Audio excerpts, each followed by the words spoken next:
Kami dari kelompok 1 akan menjelaskan tentang komunikasi antar proses. Perkenalkan, nama saya Veneza Garjania Talita dengan NIM 31300240001. Nama saya Siti Alfiatul Makia dengan NIM 31300240002. Saya Alifah Hidayatul Maftuha dengan NIM 31300240005. Saya Karin Galdia Bramesti dengan NIM 31300240039. Dalam sistem operasi, ada banyak proses yang berjalan secara bersamaan. Proses-proses ini seringkali perlu berkomunikasi satu sama lain agar sistem dapat berjalan dengan baik. Ada beberapa mekanisme yang digunakan, dan hari ini kita akan fokus ke 3 konsep utama. Yang pertama ada trap, thread, dan superfile call. Jadi, siap untuk belajar bareng? Yuk, kita mulai! Oke, pertama kita bahas trap. Dalam konteks sistem operasi, trap adalah mekanisme yang memungkinkan program pengguna atau user mode untuk meminta layanan dari sistem operasi atau kernel mode. Misalnya, ketika suatu proses ingin membaca atau menulis file, dia tidak bisa langsung mengakses hardware. Sebaliknya, dia harus menggunakan sistem call yang memanfaatkan trap untuk beralih ke mode kernel. Trap juga terjadi ketika ada exception, seperti pembagian oleh nol atau kesalahan memori. Ini penting karena memungkinkan sistem operasi menangani kesalahan tanpa membiarkan program berjalan secara tidak terkendali.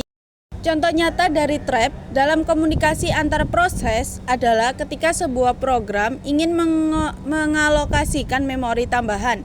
Program tersebut akan melakukan sistem call atau misalnya malloc, yang pada dasarnya memicu trap ke sistem operasi untuk menangani permintaan ini. Sekarang kita masuk ke thread. Apa sih itu thread? Thread adalah unit eksekusi terkecil dalam sebuah proses.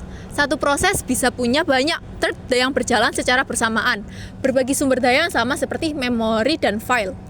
Thread sangat penting dalam komunikasi antar proses karena memungkinkan multithreading, yaitu menjalankan beberapa tugas dalam satu proses tanpa harus membuat proses baru.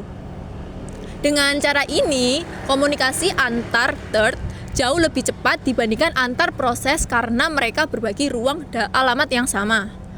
Contohnya, bayangkan sebuah aplikasi web yang memiliki beberapa thread, satu untuk menangani permintaan pengguna, satu untuk membaca database, dan satu untuk menampilkan hasil di layar.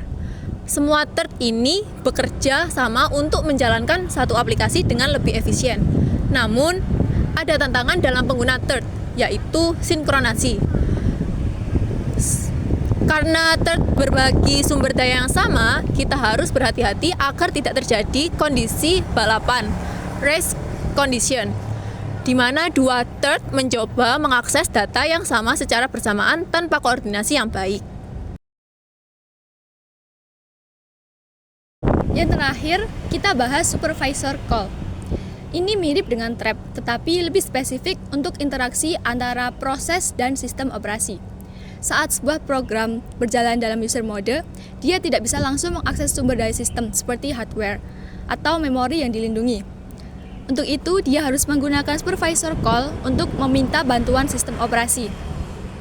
Misalnya, ketika sebuah proses ingin mencetak sesuatu di layar, dia tidak bisa langsung mengontrol printer atau monitor.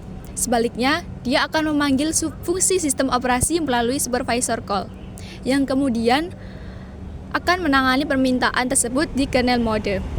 Supervisor call juga digunakan untuk mengelola konteks switching, yaitu pergantian proses yang sedang berjalan di CPU. Ini sangat penting dalam sistem operasi modern yang harus menangani banyak proses secara bersamaan. Jadi kesimpulan dari materi tersebut adalah, yang pertama, trap digunakan untuk menangani sistem call dan execution, memungkinkan program beralih dari user mode ke kernel mode. Yang kedua yaitu thread memungkinkan eksekusi paralel dalam satu proses dan mempercepat komunikasi antar proses. Dan yang ketiga yaitu supervisor call adalah mekanisme yang digunakan untuk meminta layanan sistem operasi, terutama dalam menangani perangkat keras dan konteks switching. Tanpa mekanisme-mekanisme ini, sistem operasi modern tidak akan bisa berjalan dengan efisiensi.